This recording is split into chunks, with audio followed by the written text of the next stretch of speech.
students, welcome in the today's lecture of the surgery. In today's lecture of the surgery, we are going to see the patellar fracture. Patellar fracture, the fracture of the patella. The fracture of the patella, it is one of the common fracture.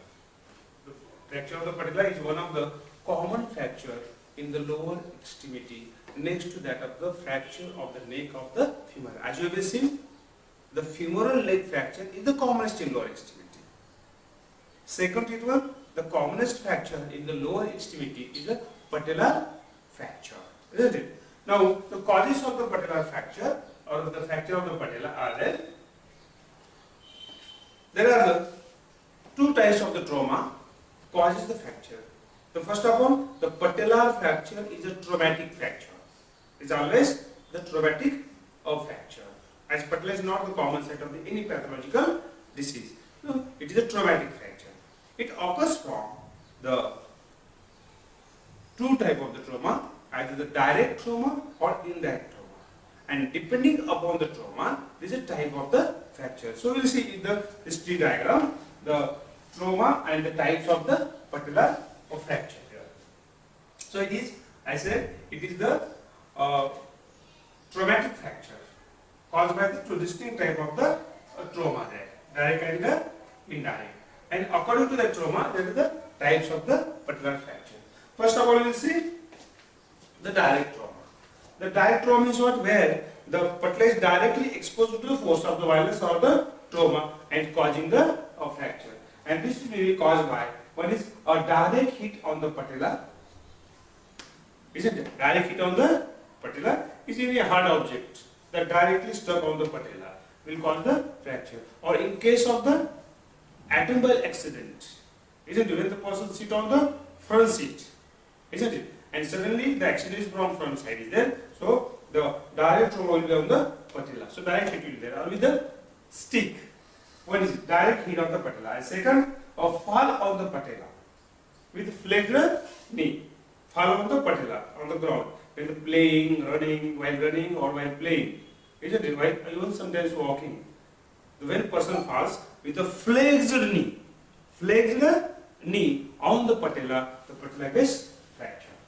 When there is a direct hit or the fall on the patella, it may cause the following type of the fractures, isn't it? This may be, one is most common is transverse fracture, second satellite fracture or the compound fracture, and rarely the vertical fracture here. Rarely the vertical fracture. So, when there is a direct force of the violence or the direct trauma, where the patella is directly exposed to the trauma, so there will be the three types of fracture, either from the direct hit on the patella or from fall on the patella. Three types of the fracture may occur: the transverse fracture, satellite fracture, and the vertical fracture. Most common is the transverse fracture. Most common fracture. But sometimes satellite may occur there. The transverse means what? Where the fracture line passes through the bone horizontally, transversely, isn't it? It may either from the upper part, from the lower part, or in the middle. Upper pole, from the upper pole will be there, or in the middle pole or the lower pole is there. Now, second is what? Second commonest is there, satellite fracture. Satellite fracture also causes a compound fracture, where the fracture line is irregular. Fracture line is irregular, and the patella is broken into the number of fragments, or more than 2 fragments. Then it will call as a satellite or the compound fracture. And these fracture pieces of the patella, they scatter like the satellite, and that's why it's called a satellite fracture. It is another second commonest one there. And it occurs from when the force of violence is greater. Force of violence is greater or severe trauma is there. Then it will breaks the patella into number of the pieces or the multiple pieces. That is a satellite fracture. Then third one is a vertical fracture. Vertical fracture where the fracture line it passes vertically. Fracture line it passes vertically. from the side of the patella is there. It is rare this type of fracture. So these are the types of the fractures occurs from the direct trauma to the patella or over the patella. Then the indirect trauma. Indirect trauma is where patella is not directly exposed to the force of the violence or the injury, isn't it? That's the indirect trauma, and this may occurs from when person is walking or running and sleeping on another leg, and one leg is knees flexed. So are you getting? So when the person is fall with the slip on the one leg or another leg, and other leg is flexed at the knee, so it will cause what? Pull off patella by the quadriceps femoris and the patellar ligament, and will cause the separation of the bone. Suppose the person falls sleeping off the right leg, there is the fracture of the left patella, and the person fall sleeping on the what? Left leg, there will be fracture of the right patella, because right patella will be the flex and this will be pulled by it one. This is knee is flex, right knee is flex, and will cause the pull on the patella, and it will cause the what? The fracture, isn't it? And this fracture is always transverse, isn't it? See, and this may be occurs at the three level. First at the center, which is the commonest. At the center, which is the commonest one, is it? When fracture line passes through the center, this one A. Second, near the upper pole, this one, isn't it? And the third one is near the lower pole. So it is a fracture due to the indirect trauma. So I got, and it always called the transverse fracture. Then next, see, I have given the explanation, you can read here, and what explanation I have been given about it. So this one, simple transverse fracture, satellite fracture, or it's called comminuted fracture is there. Indirect trauma causes the transverse of fracture. Next, you will see the clinical features. Then the clinical features.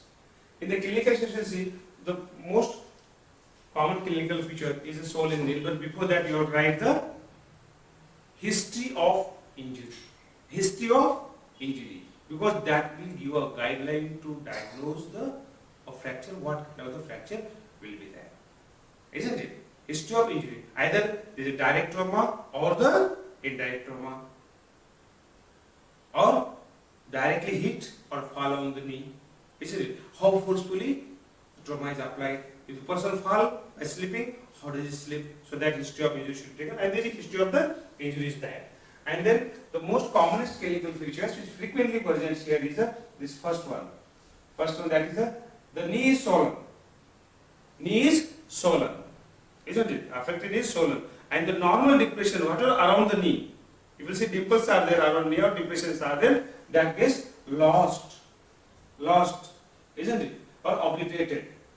And the swelling may be due to injury or as well as a hemoarthrosis. And the patella cannot be seen. Then the knee is held of flexed position. What happens when the fracture occurs? In this result, the knee remains flexed. Patient cannot extend the knee. Then there is tenderness, as is a common feature. The tenderness in the knee as a whole, but maximum at the site of the fracture or at the patella. Tenderness is all about the knee. Whole knee gets tender there, but maximum at the patella is there. What? The tenderness. Next clinical feature is the fractures with the separation. There is the gap. Normally, if you palpate the knee from front side of the patella, you will get spleen. But when the fracture line is there, it becomes irregular, or with the line of the separation. Either, as you have seen, if the transverse fracture, it seems transversely. If it is vertical, we will get the vertical irregularity.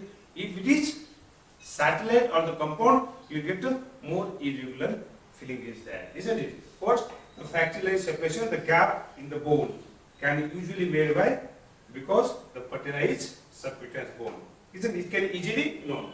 Then there is a presence of fluid. Sorry. Presence of the fluid where in the or around the knee.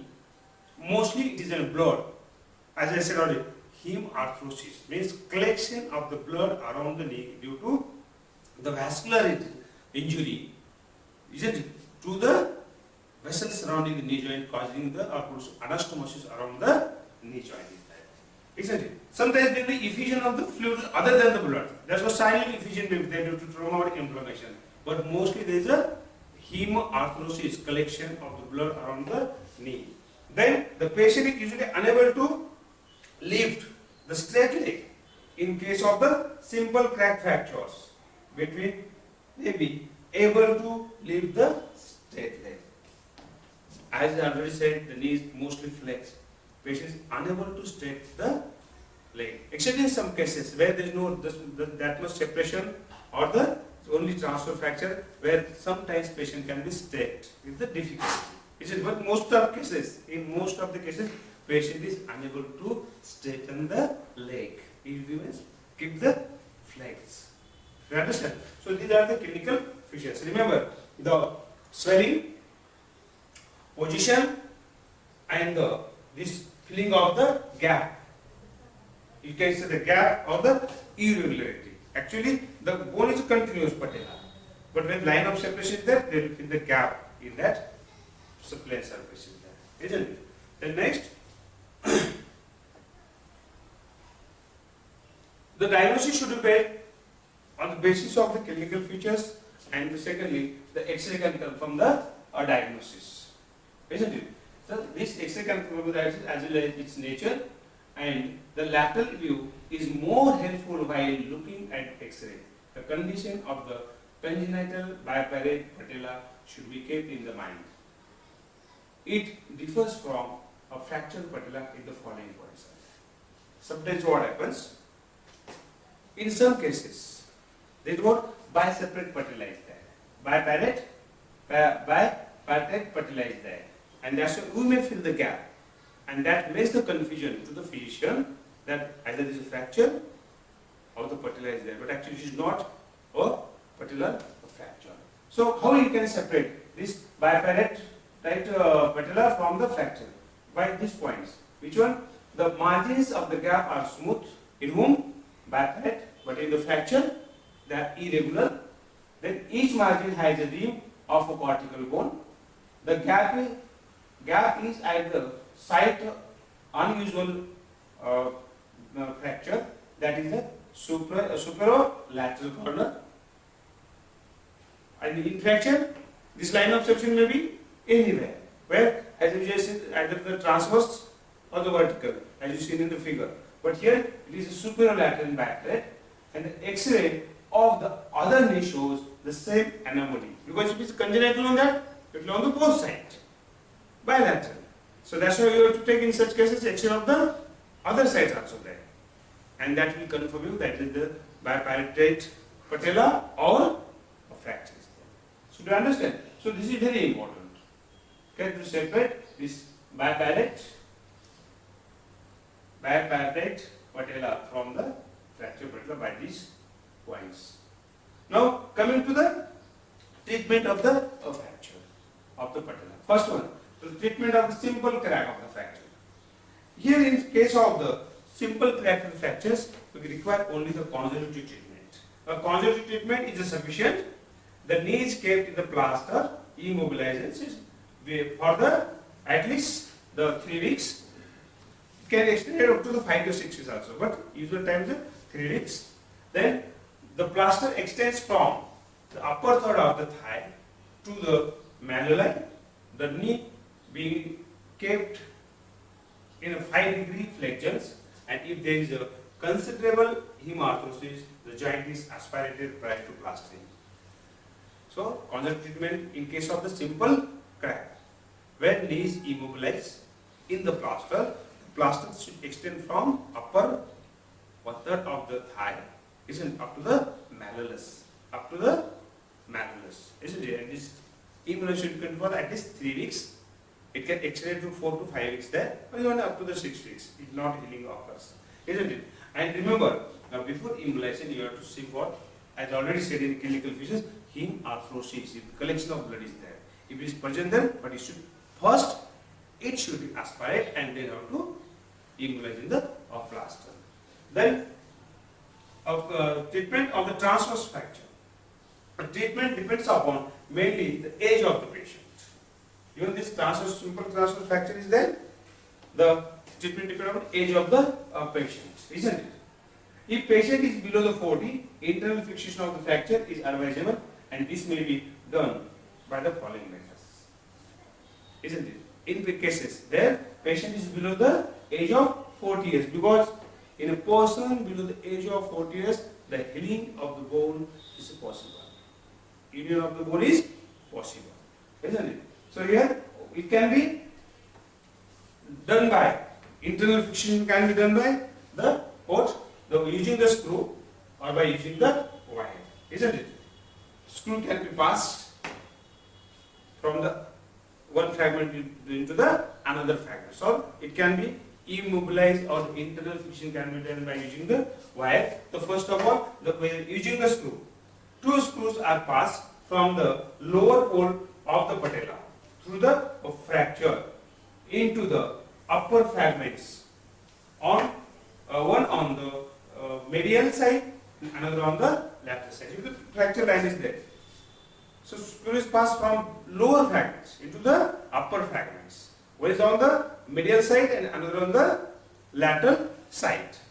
In some cases, instead of the screw, you can use the wire. A stainless steel wire is used for the fixation of the patellar fractured fragments, and this can be done by, the wiring may be done in 2 ways. One is the wire is passed through the transverse tunnel made in each fragment, and the knot is placed on the side of the patella. Suppose this is the 2 fragments are there, isn't it? So transverse tunnel is made, hole is made into upper fragments and the lower fragment, and wire is passed into these 2 tunnels here from the one side, from the lower fragment and the upper fragment, and knot is tied or made on the other side of the patella. Isn't like this one, isn't it? And it can be fixed. That's one way. You understand the first one? By using the stainless wire, the internal fixation can be made by making the tunnel. Number 1, by making the tunnel, transverse tunnel into the lower fragment, upper fragment, and wire is passed through the both one from one side, and the knot is made on the other side, isn't it? And second one, the wire is a placed like a purse string. Is it purse string means what? So we can start the passing the wire from one side of the fracture line, and making the hole, multiple hole on the both upper and the lower fragments of the patella, and lastly the knot is made on the other side. That's called as the what? The purse string suture through the soft tissue all around the patella, and the knot is tightened on the another side of the patella. This is called the circumferential wiring or tension band suturing. Whatever be the method of the internal fixations, the limb must be kept in the plaster for the 2 months. So you can do the by persevering or the first one method. First one method is most commonly used. While in second one method, you have to make the multiple hole into the patella, and second thing is soft tissue around the patella is to be tight. Whatever method you use for internal fixation, either the screw or the wire, either by making the transverse tunnel or by this what? The purse string suture, the knee has to be kept in the plaster. Kept in the plaster, because the patella is a superficial. You only do the internal fixation, and patella is a small bone. Patient try to move the leg, isn't what? Because it will cause a displacement of the patella again. So it should be kept in the plaster even after the internal fixation. Internal fixation. Do you understand? At least for the 2 weeks, or you can extend to the 3 weeks also. So there is an internal fixation. It is carried in whom? In the persons below the age of 40 years, isn't it?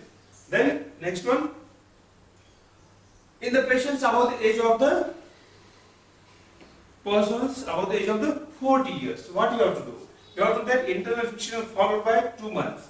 Immunization is very likely to be restrict the joint movement, and in the elderly patients, therefore, excision of the patella is the treatment of the choice. See, elderly people above the age of the 40 years, the choice of the treatment is excision of the patella. But in some cases, where the person is robust, bone is good, isn't calcium of the bone is good, isn't it? So you can do the internal fixation. But in most of the cases, as I said already, what the followed by 2 months, emulation is very likely to be restrict and the joint movements. And in elderly people, therefore, the patella is excision of patella choice of treatment. So how do we do that? Now, the excision may be made either the partial or the complete. Partial or complete, isn't it? One transverse incision should be made over the patella. The flap, it should flap upward and the downward, isn't it? Under the general anesthesia, and then it should be excised. And I said the patellar excision may be the partial or the complete. Partial means what? One fragment of the patella is excised or another is kept as it is, like that. In which case is possible? In cases where the fracture line passing through the lower pole in case of the transverse fracture. In transverse fracture, and if the lower fragment is a very small and major portion of the patella is as an upper fragment, so that's a partial excision is possible. And if the it not through the lower pole, and if the two fragments are unequal, then the complete excision of the patella should be carried out, right? Isn't it? So that's about in old age. Right? Then even in the younger ages, third one, even in the younger age group of the patella cases, excision of the patella instead of the internal rotation has to be undertaken. In old age, elderly people, the excision of the patella is choice of the treatment. Rarely you can do the internal fixation, rarely. But in most of the cases, excision. But in sometimes, in young people also, there will be the indication of the excision of the patella, and that indications are: one, if the gap between the fragments is too wide, if the two patella fragments, their distance much more or destruction is much more, and the gap is too wide, which cannot be healed, then excision should be carried out. Second, if after the apposition, so first we understood when the excision of patella should be carried out in young people are that first one, if the gap between the fragments is too wide to be breached out. Second, if after the apposition of the fragment, the posterior surface of the surface of the fracture line appears to be irregular, that it is likely to traumatize the femoral articular cartilage and cause osteoarthritis. In some cases, what happens? The posterior surface of the patella at the fracture line, it is rough, and if we immobilize it, you can cut out the internal fixation, isn't it? And if bone healing takes place, this irregular surface, it will cause the friction. It will cause the friction where on the anterior surface of the femoral, isn't it? And it will cause osteoarthritis. Let's see if either of the fragments is comminuted. If the fracture is the comminuted, in comminuted fracture, the internal fixation is not sufficient. It should carry out the excision. Then fourth one, instead of the total excision, you can do the partial or the complete excision. I already told you that. I already told you that what? The excision can be carried out either partial or the complete one. That. Then this was the treatment of what? A transverse fracture or the vertical of fracture. Now the treatment of the satellite fracture. In satellite fracture, here the fragments are in good opposition and union is likely to be perfect, but gross irregularity that is likely to occur on the articular surface of the patella will cause the repeated trauma to the femoral articular surfaces of the patella, will cause the repeated trauma of femoral articular surfaces and osteoarthritis will be developed. Hence, excision of the patella has to be undertaken. In satellite fracture, if the fragments are good, if they are larger, then internal fixation can be carried out. But in most of the cases of the satellite fracture, we need what? The excision of the patella. Even though we try to make internal fixation. In most of the cases, I already said, the posterior surface may be irregular and may causes the repeated trauma and develop into the osteoarthritis. So in satellite fracture, there will be the obvious choice of treatment is the excision of the patella. And remember, excision of the patella is already explained. Again, watch it, that partial excision can be carried out or the complete excision can be carried out. So this is about the patellar fracture. Watch the lecture and prepare yourself.